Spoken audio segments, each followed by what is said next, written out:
মেয়েটি নিজের হাতে রান্না করছিল মা বাবার বিবাহ বার্ষিকী উদযাপন করার জন্য, কিন্তু খাবার প্রস্তুত করার পরেও তার বাবা মা ফিরে আসে না। রাত গভীর হয়ে যায়। যখন দরজা খোলার শব্দ আসে তখন মেয়েটির ঘুম ভাঙে। দেখা যায় তার মা বাবা তাকে ফেলে দত্তক নেওয়া মেয়েকে নিয়ে উদযাপনে গিয়েছিল।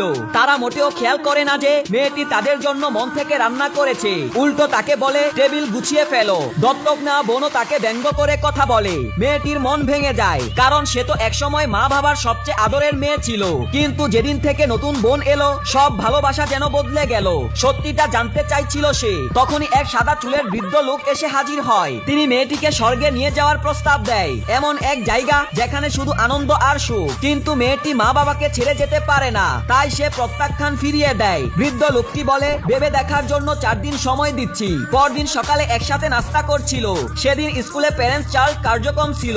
মেয়েটি চেয়েছিল বাবা মা তার সাথে যাক, কিন্তু তারা আবার দত্তক নেওয়া মেয়েকে বেছে নেয়। প্রতিযোগিতার পর দত্তক নেওয়া মেয়ে প্রথম পুরস্কার জিতে। তা উদযাপনের জন্য বাবা মা সি ফুড খাওয়ার পরিকল্পনা করে। যদিও মেয়েটির সি ফুডে অ্যালার্জি ছিল, তবুও টেবিলে সবাই আনন্দ করে খাচ্ছিল।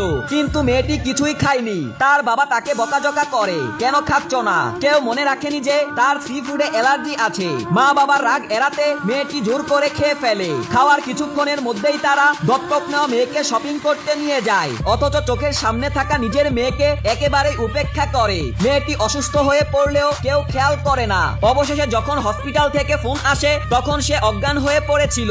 সেই মুহূর্তে মা বাবা তাদের ভুল বুঝতে পারে। আসল ব্যাপার হলো এক ভণ্ড পুরোহিত তাদের বলেছিল তাদের এই কন্যা নাকি তাদের জন্য অশুভ, আর অন্য এক মেয়েকে দত্তক নিলে ঘরে সৌভাগ্য আসবে। তারা অন্ধভাবে সেই পুরোহিতের কথা বিশ্বাস করে, কিন্তু সত্য হলো যাকে তারা দত্তক নিয়েছে সে আসলে ওই পুরোহিতেরই মেয়ে। সবটা ছিল ধনী পরিবারে প্রবেশ করার এক ষড়যন্ত্র।